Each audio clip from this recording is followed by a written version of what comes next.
दोस्तों नमस्कार, स्वागत है एक बार फिर से देश और दुनिया की तमाम बड़ी खबरों में। यदि आपने अभी तक चैनल को सब्सक्राइब नहीं किया है तो कृपया चैनल को लाल बटन दबाकर सब्सक्राइब करें और घंटी बटन भी दबा दें। ये पहली बड़ी खबर, किसान आंदोलन को लेकर सुप्रीम कोर्ट में दायर की गई याचिका, कहा किसानों की मांगों पर विचार करे केंद्र सरकार। दरअसल किसान आंदोलन के चलते हजारों की संख्या में किसान शंभू बॉर्डर पर मौजूद है और दिल्ली कूच की कोशिश कर रहे हैं। इस बीच सुप्रीम कोर्ट में किसान आंदोलन को लेकर एक याचिका दायर की गई है। याचिका में मांग की गई है कि सुप्रीम कोर्ट किसानों को दिल्ली में प्रवेश करने की अनुमति देने के लिए केंद्र सरकार को निर्देश दे। इसके अलावा किसानों की मांगों पर सरकार को विचार करने के लिए भी कहा गया है। अगली बड़ी खबर, अब किसानों की ढाल बनेंगे निहंग सिख, दिल्ली कूच पर अड़े आंदोलनकारियों का देंगे साथ। दरअसल दिल्ली कूच को अड़े किसानों के आंदोलन में अब निहंग सिखों ने भी हिस्सा लेने का फैसला कर लिया है। पंजाब हरियाणा के कई किसान संगठनों ने 13 फरवरी से एमएसपी और कर्ज माफी सहित कई मांगों को लेकर मोर्चा खोला है। दिल्ली में प्रवेश करने से पहले किसानों की रोजाना पुलिस से झड़प होती रहती है। वहीं अब निहंगों ने भी किसानों की ढाल बनने का फैसला ले लिया है। अब निहंग सिखों ने भी किसान आंदोलन का हिस्सा बनने का ऐलान कर दिया है। अगली बड़ी खबर, भारतीय किसान यूनियन की बैठक में गुरनाम सिंह चन्नूनी ने दिया बड़ा बयान, बोले कुछ किसानों ने जल्दबाजी में शुरू कर दिया विरोध प्रदर्शन। दरअसल भारतीय किसान यूनियन की कोर कमेटी की बैठक के बारे में भारतीय किसान यूनियन के नेता गुरनाम सिंह चन्नूनी ने कहा कि कुछ किसानों ने जल्दबाजी में विरोध शुरू कर दिया और ये बहुत अव्यवस्थित था। इसीलिए हमने कोर कमेटी की बैठक में संयुक्त किसान मोर्चा और संयुक्त किसान मोर्चा गैर राजनीतिक दोनों समूहों से एक आम सहमति बनाने का अनुरोध करने का निर्णय लिया है और फिर उस समिति के तहत ही विरोध को आगे बढ़ाया जाएगा। अगली बड़ी खबर, युवा किसान की मौत को लेकर धारा 302 के तहत एफआईआर दर्ज करने की मांग, तब तक नहीं किया जाएगा अंतिम संस्कार। दरअसल किसान नेता सरवन सिंह पंदेर का कहना है कि जब तक मृतक किसान के आरोपियों के खिलाफ धारा 302 के तहत मामला दर्ज नहीं होता है तब तक वो अंतिम संस्कार नहीं करेंगे। परिवार का भी यही कहना है। किसानों का कहना है कि प्रशासन ने जिसने भी कार्रवाई की उसके खिलाफ मामला दर्ज होना चाहिए। दिल्ली कूच पर किसानों ने आज फैसला लेने की बात कही है। अगली बड़ी खबर, किसान आंदोलन को लेकर बीजेपी पर भड़के कांग्रेस नेता उदित राजा, बोले किसानों की तोड़ी जा रही टांगे। दरअसल किसान आंदोलन को जारी हुए अब 2 हफ्तों से भी ज्यादा का समय हो गया है। ऐसे में तमाम विपक्षी दल केंद्र सरकार पर लगातार हमले कर रहे हैं। कांग्रेस नेता उदित राज ने केंद्र सरकार पर हमला करते हुए कहा कि ऐसा लग रहा है कि जैसे दूसरे देश से युद्ध चल रहा है। उन्होंने कहा कि किसानों की टांगें तोड़ी जा रही हैं।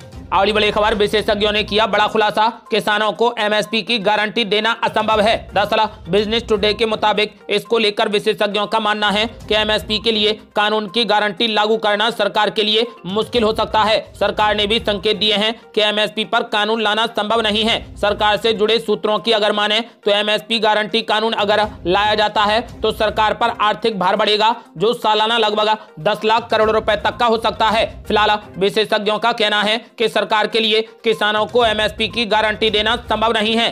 अगली बड़ी खबर, पेपर लीक को लेकर प्रियंका गांधी ने बीजेपी पर बोला जबरदस्त हमला, बोली एग्जाम की ना हो कोई भी फीस, बस ट्रेन में हो फ्री सफर। दरअसल यूपी में आरओ एआरओ भर्ती परीक्षा में धांधली और पेपर लीक मामले को लेकर अभ्यर्थी राज्य के अलग अलग शहरों में प्रदर्शन कर रहे हैं। इस बीच कांग्रेस नेता प्रियंका गांधी ने लखनऊ में प्रदर्शन कर रहे अभ्यर्थियों का वीडियो शेयर कर यूपी सरकार पर जमकर निशाना साधा। उन्होंने सरकार से सवाल किया कि आखिर पेपर लीक कैसे होता है और इसे कौन करता है। उन्होंने कहा कि एग्जाम में कोई भी फीस नहीं होनी चाहिए और अभ्यर्थियों के लिए बस और ट्रेन का सफर भी फ्री होना चाहिए।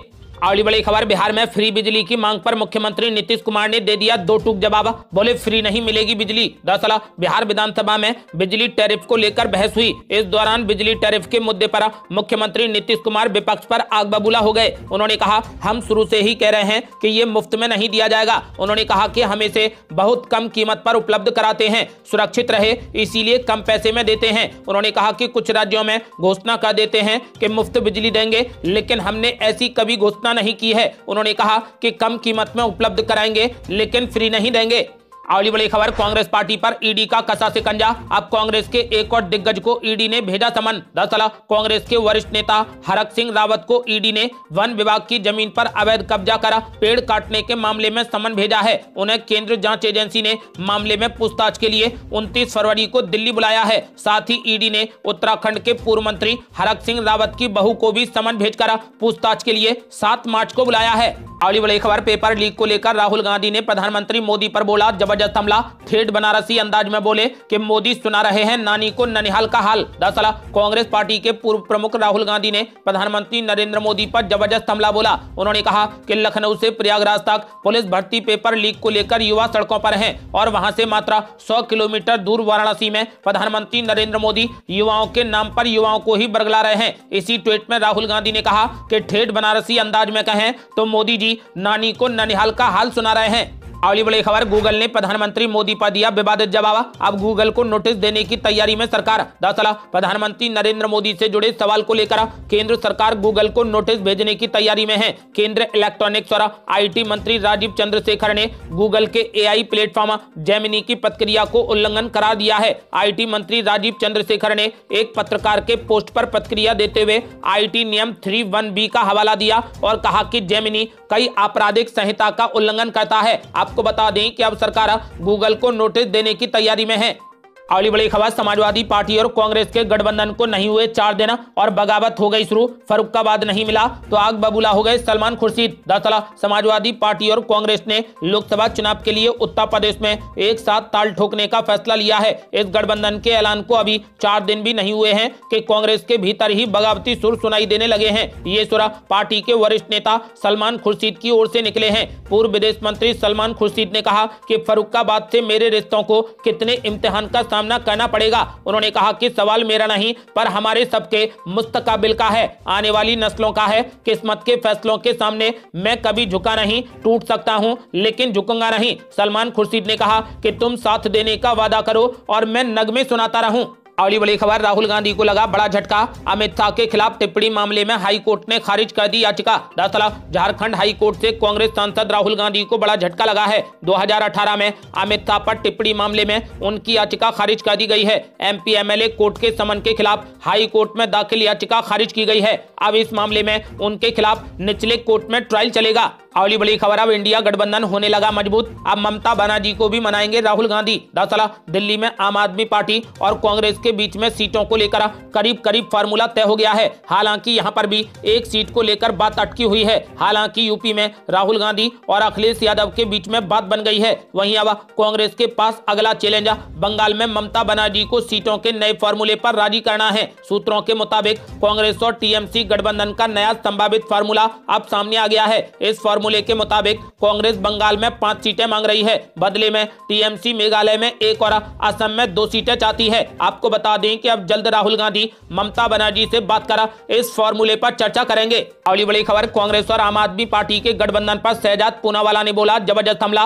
बोले ये राज्यों में एक दूसरे को गालियां देते हैं और केंद्र में आकर गठबंधन कर लेते हैं। दरअसल बीजेपी के प्रवक्ता शहजाद पूनावाला ने कांग्रेस और आम आदमी पार्टी के गठबंधन को लेकर कहा कि पंजाब, बंगाल और केरल में ये एक दूसरे को गालियां देते हैं और केंद्र में आकर गठबंधन कर लेते हैं। उन्होंने कहा कि ये बच्चों की कस्में खाकर कहते थे कि कभी कांग्रेस के साथ में हाथ नहीं मिलाएंगे और अब कहते हैं कि कांग्रेस के साथ गठबंधन अनिवार्य है। एक टीवी डिबेट में बहस के दौरान उन्होंने कहा कि आम आदमी पार्टी के लोग कस्में खाते थे कि कभी कांग्रेस के साथ में हाथ नहीं मिलाएंगे और सोनिया गांधी की गिरफ्तारी की बातें करते थे। डिबेट में आम आदमी पार्टी के प्रवक्ता कुलदीप कुमार भी मौजूद थे। अगली बड़ी खबर, अखिलेश यादव ने बीजेपी पर बोला जबरदस्त हमला। बोले नौजवानों के सड़कों पर होने से देश कैसे करेगा तरक्की। दरअसल लोकसभा चुनाव से पहले बसपा में समाजवादी पार्टी की बड़ी सेंधमारी हुई है। फिरोजाबाद में बसपा के 2 नेताओं ने समाजवादी पार्टी का दामन थाम लिया। अजीम भाई और मुकेश जाटव को अखिलेश यादव ने अपनी पार्टी में शामिल कराया। मीडिया से बातचीत में अखिलेश यादव बीजेपी पर जमकर बरसे। उन्होंने भारत रत्न सम्मान दिए जाने की मंशा पर सवाल उठाए। अखिलेश यादव ने आरोप लगाया कि चुनावी लाभ के लिए भारत रत्न दिए जा रहे हैं। उन्होंने कहा कि जय किसान, जय जवान और जय विज्ञान की बात करने वाले बहुत दुखी हैं। किसान दिल्ली की सरहद पर डटे हुए हैं। उत्तर प्रदेश में परीक्षार्थी भर्ती प्रक्रिया पर सवाल उठा रहे हैं। प्रयागराज में नौजवान धरने पर बैठे हैं। सरकारी नौकरी के लिए भर्ती परीक्षा में लगातार धांधली की शिकायतें आ रही हैं। अखिलेश यादव ने कहा कि बीजेपी सरकार दुनिया की 5वीं अर्थव्यवस्था होने का दावा करती है, लेकिन नौजवानों के सड़कों पर होने से आखिर देश कैसे तरक्की करेगा।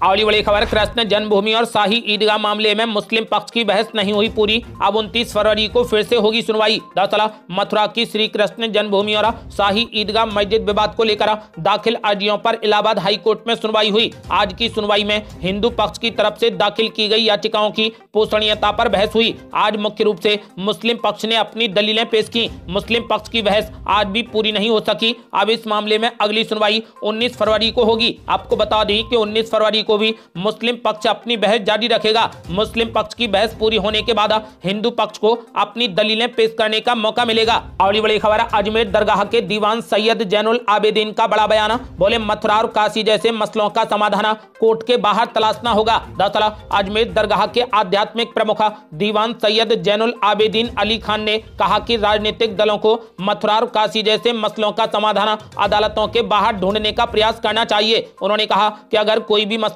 आपसी सहमति से सुलझाया जाता है तो ये समुदायों का दिल और विश्वास जीतेगा। उन्होंने कहा कि मथुरा और काशी का मामला कोर्ट के बाहर सुलझाने से किसी भी पक्ष के अंदर कटुता नहीं रहेगी और मुल्क में अमन और शांति रहेगी। अगली बड़ी खबर, बीजेपी में शामिल होने की चर्चा के बीच राहुल गांधी की यात्रा में शामिल होंगे पूर्व मुख्यमंत्री कमलनाथ। दरअसल मध्य प्रदेश के पूर्व मुख्यमंत्री कमलनाथ और उनके बेटे नकुलनाथ को लेकर करीब एक हफ्ते से जारी सस्पेंस का पटापेच हो गया है। दरअसल बीजेपी में जाने की अटकलों के बाद पहली बार आज वरिष्ठ नेता कमलनाथ ने कांग्रेस और राहुल गांधी को लेकर बड़ा बयान दिया। उन्होंने कांग्रेस कार्यकर्ताओं के साथ साथ आम लोगों से भी राहुल गांधी की भारत जोड़ो न्याय यात्रा में शामिल होने की अपील की है। उनके इस पोस्ट को नकुलनाथ ने भी शेयर किया है। अब ऐसे में माना जा रहा है कि दोनों ही नेता राहुल गांधी की यात्रा में शिरकत करेंगे। ये यात्रा 2 मार्च को मध्य प्रदेश पहुंचेगी। अगली बड़ी खबर, अब कांग्रेस पार्टी से नाराज हो गए सलमान खुर्शीद, फर्रुखाबाद से निर्दलीय ठोकेंगे ताला, हाई कमान को भी लपेटा। दरअसल लोकसभा चुनाव को लेकर समाजवादी पार्टी और कांग्रेस के बीच में गठबंधन फाइनल हो गया है। इसी बीच कांग्रेस पार्टी के वरिष्ठ नेता सलमान खुर्शीद के बागी सुर दिखे हैं। माना जा रहा है कि सलमान खुर्शीद यूपी की फर्रुखाबाद सीट पर अब निर्दलीय मैदान में आ सकते हैं। वहीं सलमान खुर्शीद ने इस सीट को लेकर हाईकमान पर भी सवाल खड़े कर दिए हैं। दिलचस्प बात यह है कि सलमान खुर्शीद कांग्रेस की राष्ट्रीय गठबंधन समिति के सदस्य हैं, लेकिन उन्हें उनकी फर्रुखाबाद सीट ही नहीं मिल पाई है। सपा और कांग्रेस गठबंधन में फर्रुखाबाद सीट समाजवादी पार्टी के खाते में चली गई है और समाजवादी पार्टी इस सीट पर अपने उम्मीदवार का ऐलान भी कर चुकी है। अब माना जा रहा है कि सलमान खुर्शीद फर्रुखाबाद सीट पर निर्दलीय मैदान में आकर ताल ठोकेंगे। अगली बड़ी खबर, राज्यसभा चुनाव से पहले समाजवादी पार्टी को लगा बड़ा झटका, वोट नहीं डाल सकेगा एक विधायक, कोर्ट ने दिया आदेश। दरअसल उत्तर प्रदेश में राज्यसभा की 10 सीटों के लिए मतदान से पहले समाजवादी पार्टी को बड़ा झटका लगा है। समाजवादी पार्टी के विधायक इरफान सोलंकी वोट नहीं कर पाएंगे। अदालत ने उन्हें आगामी राज्यसभा चुनाव में वोट करने से रोक दिया है। अब समाजवादी पार्टी के लिए अपने तीसरे उम्मीदवार को जिताना और भी मुश्किल हो जाएगा। आपको बता दें कि 2022 से समाजवादी पार्टी के विधायक इरफान सोलंकी कई गंभीर आरोपों में जेल में बंद हैं। अगली बड़ी खबर, लोकसभा चुनाव की तारीखों का जल्द होगा ऐलान, इस तारीख के बाद हो सकती है घोषणा। दरअसल लोकसभा चुनाव को अब महज कुछ ही महीने बचे हैं। चुनाव आयोग 13 मार्च के बाद कभी भी लोकसभा चुनाव की तारीखों का ऐलान कर सकता है। इंडिया टुडे के अनुसार चुनाव आयोग के सूत्रों ने बताया कि आम चुनाव की तैयारियों को लेकर चुनाव आयोग के अधिकारी विभिन्न राज्यों का अभी से दौरा कर रहे हैं और जब ये पूरा हो जाएगा तब लोकसभा चुनाव की तारीखों का ऐलान कर दिया जाएगा। ऐसा माना जा रहा है कि चुनाव आयोग 13 मार्च के बाद कभी भी लोकसभा चुनाव की तारीखों का ऐलान कर देगा। अगली बड़ी खबर, कांग्रेस पार्टी ने बीजेपी पर लगाया हफ्ता वसूली का आरोप, पूछा ईडी की जांच का सामना कर रही कंपनी कैसे दे रही चंदा। दरअसल आयकर विभाग की हालिया कार्रवाई के बाद कांग्रेस पार्टी सत्तारूढ़ भारतीय जनता पार्टी पर चुनावी चंदे को लेकर हमलावर है। कांग्रेस पार्टी ने 30 बड़ी कंपनियों से भारी मात्रा में चंदा लेने का आरोप लगाते हुए केंद्र जांच एजेंसियों के द्वारा जांच कराने की मांग की है। कांग्रेस ने इसके लिए केंद्रीय वित्त मंत्री निर्मला सीतारमण को पत्र लिखा है। आपको बता दें कि फिलहाल कांग्रेस पार्टी ने कहा कि इन कंपनियों में से 23 कंपनियों ने भाजपा को कुल 187.58 करोड़ रुपए दिए हैं। इन कंपनियों ने 2014 के बाद और रेड पड़ने से पहले भाजपा को किसी भी तरीके का चंदा नहीं दिया था। आपको बता दें कि फिलहाल कांग्रेस पार्टी का कहना है कि बीजेपी हफ्ता वसूली कर रही है और ईडी की जांच का सामना कर रही कंपनी आखिर चंदा कैसे दे रही है। अगली बड़ी खबर, पेपर रद्द कराने की मांग को लेकर सड़कों पर उतरे हजारों प्रतियोगी छात्र, यूपी पीएससी का किया घेराव। दरअसल आरओ एआरओ प्रारंभिक परीक्षा 2023 को रद्द कराने की मांग अब बढ़ती जा रही है। शुक्रवार को प्रयागराज में हजारों की संख्या में प्रतियोगी छात्रों ने उत्तर प्रदेश लोक सेवा आयोग के सामने प्रदर्शन किया। छात्र परीक्षा निरस्त द्वारा दोबारा परीक्षा की मांग करते हुए सड़क पर प्रदर्शन कर रहे हैं। आयोग के गेट नंबर 2 के सामने युवाओं ने धरना दे दिया। प्रतियोगी छात्रों को सपोर्ट में अब कई संगठन भी सड़क पर उतर आए हैं। ये थी अब तक की बेहद बड़ी खबरें। रोजाना की ताजा खबरों को जानने और हमसे जुड़ने के लिए चैनल को लाल बटन दबाकर सब्सक्राइब करें और घंटी बटन भी दबा दें। जल्दी मिलते हैं बड़ी अपडेट के साथ, तब तक के लिए जय हिंद, जय भारत।